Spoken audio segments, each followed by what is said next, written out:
میں جیت پر نظریں جمالی ہیں کپتان بابر اور محمد رضوان پر سب کو مان شاہین آفریدی اور حارث رؤف سے فاتحانہ پرفارمنس کی امیدیں لگا دیں۔ دیکھیں 92 میں جو ہوا تھا میرا جہاں تک اندازہ ہے کہ 92 والا ہی ہوگا انشاءاللہ اللہ کے حکم سے۔ میرا تو یہی مائنڈ ہے کہ رضوان بھائی اچھا کھیلیں گے اور بابر بھائی اچھی پرفارمنس دیں گے تو انشاءاللہ پاکستان فائنل بھی جیتے گا پورے کانفیڈنٹ کے ساتھ، کیونکہ میری دعا ہے کہ پاکستان جیتے اور انشاءاللہ پاکستان ہی جیتے گا۔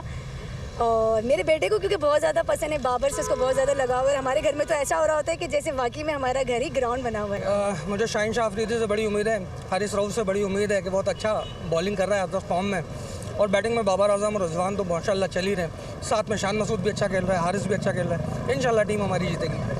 انشاءاللہ امید تو ہے کہ پاکستان جیتے گا، باقی اللہ پہ ہے۔ پاکستان جیتے گا اللہ تعالیٰ کے حکم سے انشاءاللہ۔ رضوان ہے، بابر ہے، حارث رؤف ہے، اب نیا لڑکا ہم نے ڈالا ہے ماشاءاللہ، بہت اچھی پرفارمنس دے رہا ہے وہ۔ اس طرح بھی ٹیم کم بیک کر رہی ہے، امید تو بہت ہے کہ پاکستان جیتے گا۔ اگر تو یہ اسی طرح کھیلے جیسے نیوزی لینڈ کے خلاف کھیلے ہیں تو اس میں کوئی ڈاؤٹ نہیں ہے کہ پاکستان انگلینڈ کو آؤٹ کلاس کر سکتا ہے۔ میں تو اسی حق میں تھی کہ پاکستان اور انگلینڈ کا ہو، اور جسٹ یہ کہنا چاہوں گی کہ wish best of luck Pakistani team.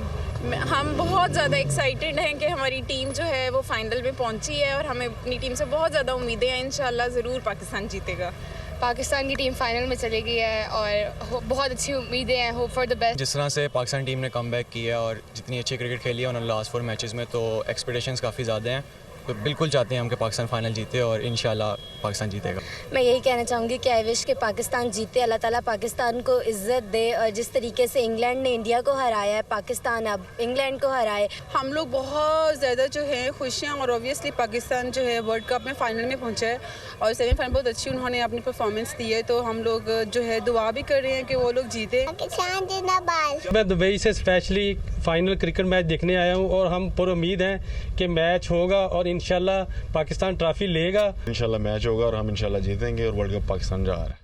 صدر مملکت ڈاکٹر عارف الوی کہتے ہیں چیف آف آرمی اسٹاف کی تعیناتی پر آئین مشاورت کی اجازت نہیں دیتا، جلد الیکشن ہو جائیں تو بہتر ہے، اداروں کے درمیان اختلافات دور کرنے کی کوشش کرتا رہتا ہوں، عمران خان سے مشورہ کر کے کام نہیں کرتا، وہ پرانے دوست ہیں، لیڈر مانتا ہوں۔ محمد حسن رضا رپورٹ کریں گے۔ صدر مملکت ڈاکٹر عارف الوی سے سینئر صحافیوں نے گورنر ہاؤس لاہور میں ملاقات کی۔ اس موقع پر ڈاکٹر عارف الوی نے کہا کہ چیف آف آرمی اسٹاف کی تعیناتی پر مشاورت ہو جائے تو کوئی مضاحکہ نہیں، معاملات بہتر کرنے میں جو ادارے مؤثر ہیں ان سے گفتگو چل رہی ہے، اداروں کے درمیان اختلافات دور کرنے کی کوشش کرتا رہتا ہوں، جلد الیکشن ہو جائیں تو بہتر ہے، مفاہمت کے ساتھ الیکشن کی طرف جانے میں کیا حرج ہے۔ صدر مملکت نے کہا کہ جمہوری اداروں کے استحکام کے لیے بات چیت کرنی چاہیے، پیغام رسانی کرتا رہتا ہوں، آئین اعتماد کا ووٹ لینے کی اجازت دیتا ہے مگر میں اس پوزیشن میں نہیں، عمران خان سے مشورہ کر کے کام نہیں کرتا، کوشش ہے کہ عمران خان اور اسٹیبلشمنٹ کے درمیان معاملات بہتر ہوں، نیب کے قانون میں سیاسی استعمال غلط تھا۔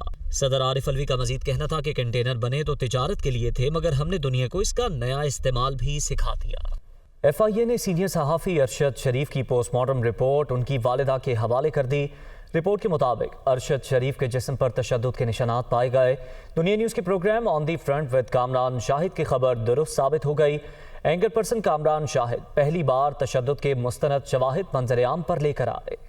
سینئر صحافی ارشد شریف کی پوسٹ مارٹم رپورٹ، تشدد کا معاملہ واضح ہو گیا۔ رپورٹ ایف آئی اے حکام کی جانب سے ارشد شریف کی والدہ کو دے دی گئی۔ پوسٹ مارٹم رپورٹ کو کینیا حکام کے ساتھ بھی شیئر کیا گیا ہے۔ رپورٹ کے مطابق ارشد شریف کے جسم پر تشدد کے نشانات ہیں۔ رپورٹ میں بتایا گیا کہ ارشد شریف کی انگلیوں کے ناخن بھی کھینچے گئے تھے۔ دنیا نیوز کے programme on the front with Kamran Shahid میں تشدد سے متعلق پہلے ہی انکشاف سامنے آ چکا ہے۔ ارشد شریف صاحب جو ہے ان کو قتل کرنے سے پہلے ٹارچر کیا گیا۔ مسڈ آئیڈینٹی کا کیس بالکل نہیں ہے، یہ پولیس جھوٹ بول رہی ہے کینیا کی۔ کم و بیش کوئی 3 گھنٹے کا پروسیس ہے جس میں ان کو ٹارچر کیا گیا۔ کلوز رینج سے پیچھے کمر میں ان کو گولی ماری گئی، ان کی جو ربس ہیں ان کو توڑا گیا، 3 انگلیاں ان کے ناخون اتارے گئے۔ ارشد شریف کی پوسٹ مارٹم رپورٹ سب سے پہلے آن the front with Kamran Shahid میں بریک کی گئی۔ اینکر پرسن کامران شاہد پہلی بار ارشد شریف پر تشدد کے مستند شواہد منظر عام پر لائے۔ آپ جانتے ہیں کہ بڑا پروپیگنڈا ہوا اس کے اوپر کہ یہ جھوٹ ہے، یہ تصویریں فیک ہے، یہ تصویریں کہاں سے آگے کس نے دی۔ بعد میں پتا چلا کہ یہ جو ہاسپٹل اٹیمپٹس وہیں سے لیک ہوئی ہیں۔ اوبیسلی میں نے اس کو بریک کیا، دنیا نیوز نے بریک کیا ہمارے اپنے ذرائع سے، لیکن اس کو بھی پولیٹیسائز کیا گیا۔ کسی نے کہا جی پتہ نہیں فلاں ادارے نے دے دی، کسی نے کہا گورنمنٹ نے دے دی، حالانکہ ان دونوں میں سے کسی نے ہمیں تصویریں نہیں دی۔ پلیز جو لوگ اس ٹارچر کو چھپا رہے ہیں، جو لوگ اس میں اس خبر کے آنے کے بعد جنہوں نے پورا پروپیگنڈا کیا یا پوری پوری ٹرولنگ چلائی، ان کو تھوڑی شرم آنی چاہیے کہ ہمارا مقصد سچ سامنے لانا ہے، اور کینیا کی کسی رپورٹ پہ ہمیں اعتماد نہیں کرنا چاہیے، کیونکہ آپ ریکارڈ میں بتا دیں ہم کہ کینیا کی جو پوسٹ مارٹم رپورٹ تھی اس نے نہ ناخونوں کا ذکر کیا، نہ اس نے کسی فریکچر کا ذکر کیا، نہ انہوں نے کسی تشدد کا ذکر کیا، وہ اس کو ٹوٹلی کور اپ کر رہے ہیں۔ کامران شاہد کے ناقابل تردید شواہد نے ہائی پروفائل کیس کو ایک نیا رخ دے دیا ہے۔ آئی ایم ایف نے آئندہ مذاکرات سے قبل طے شدہ اہداف پر عمل درآمد کی شرط رکھ دی۔ پاکستان اور عالمی مالیاتی ادارے کے درمیان مذاکرات کی تاریخ بھی تبدیل کر دی گئی۔ ذرائع کے مطابق آئی ایم ایف کے ساتھ مذاکرات رواں ماہ 15 نومبر سے شروع نہیں ہو سکیں گے۔ آئی ایم ایف چاہتا ہے مذاکرات سے قبل پاکستان اہداف پر مکمل عمل درآمد کرے۔ سیلاب کے باعث صوبوں سے سرپلس پرائمری بیلنس کا ہدف پورا نہیں ہو سکا۔ ذرائع کا کہنا ہے کہ I M F P R محصولات کے ہدف میں بھی اضافہ چاہتا ہے۔ وزیر مملکت عائشہ غوث پاشا کا کہنا ہے کہ آئی ایم ایف سے سیلاب کے باعث اخراجات بڑھنے پر بات ہوئی۔ ذرائع کے مطابق آئی ایم ایف نے سیلاب کے باعث حاصل نہ ہونے والے اہداف کی رپورٹ بھی طلب کر لی۔